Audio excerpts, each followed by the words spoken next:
À la une aujourd'hui, on va parler des animaux. Vous le savez, on parle régulièrement des animaux dans cette émission. Eh bien, on va en parler puisqu'on a appris cette nuit que l'une des orques, d'ailleurs, c'est féminin au Marineland d'Antibes, a été morte. On l'a appris hier après-midi dans ce grand direct de la santé. On vous en parle. D'abord, avec vous, Elisabeth Assayag, on va parler de ce qui s'est passé au Marineland d'Antibes. Et ensuite, on parlera de ce débat qui a lieu en ce moment, débat très fort sur la santé des animaux dans les parcs aquatiques. Oui, alors elle s'appelait Valentin. C'était une orque née au parc de Marineland en 1996, 19 ans qu'elle vivait dans ce parc, c'était la star du parc. Et 19 ans, c'est jeune, puisque l'espérance de vie d'une orque, c'est en moyenne 50 ans pour les femelles et 29 ans pour les mâles.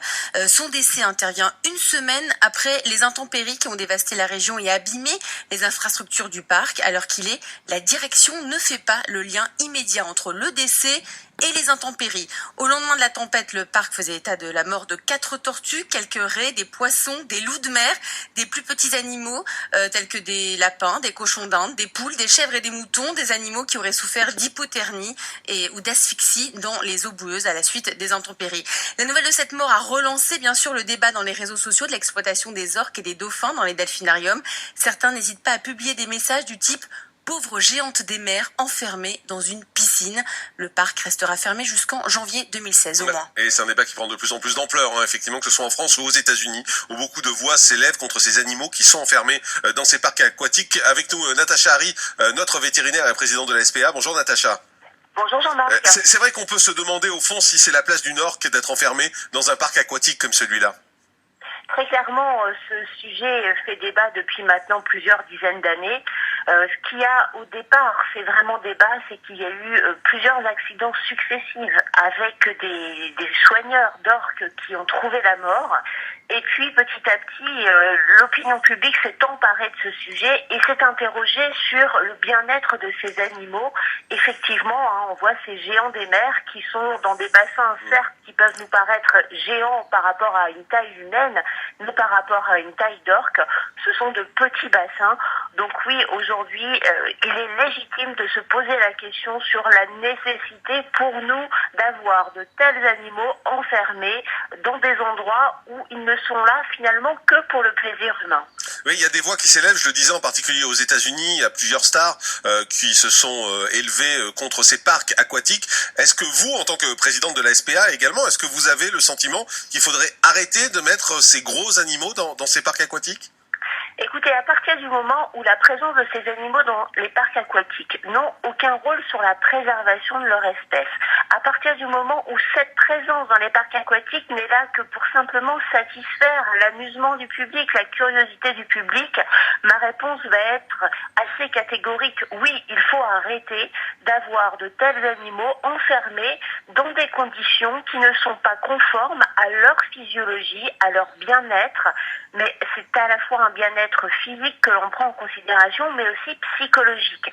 Il faut savoir que les orques, comme les dauphins d'ailleurs, sont des animaux d'une extrême intelligence, qu'ils ont besoin d'une vie sociale vraiment très pointue. Par exemple, on sait que les mamans orques vont apprendre des techniques de chasse extrêmement élaborées à leurs petits, et tout ça ne peut se faire que dans un environnement naturel.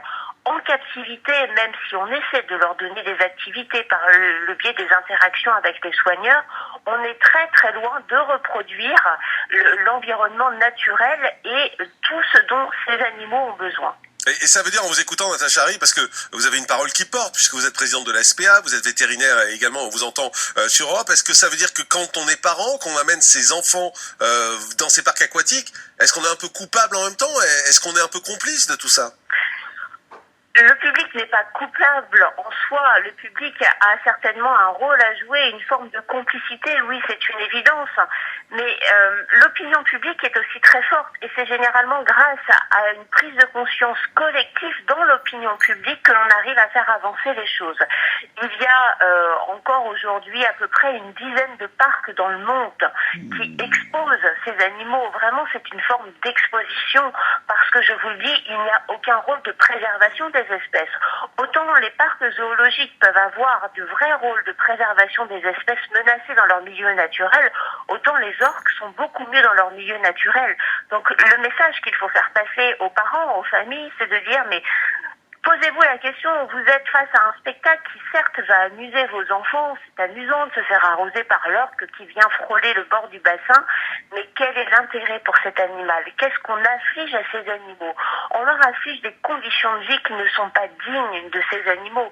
Ces animaux ont besoin d'un espace colossal pour pouvoir vivre. Ils font partie des plus grands prédateurs des mers. Ils ont besoin de cela pour exister. C'est comme ça qu'ils fonctionnent, c'est comme ça qu'ils sont bien dans leur vie. Merci beaucoup Natacha Harry en tout cas pour cette prise de position très claire en tout cas ce matin sur l'antenne d'Europe 1. On aura l'occasion d'en reparler. On revenait donc sur cette orque du parc Marineland d'Antibes qui est morte à la suite des intempéries sans doute, mais le débat est ouvert et dans ce second direct de la santé, on s'intéresse à la santé des humains mais également à la santé des animaux, vous l'avez compris, puisque Natacha vient régulièrement dans cette émission pour nous en parler. On fait une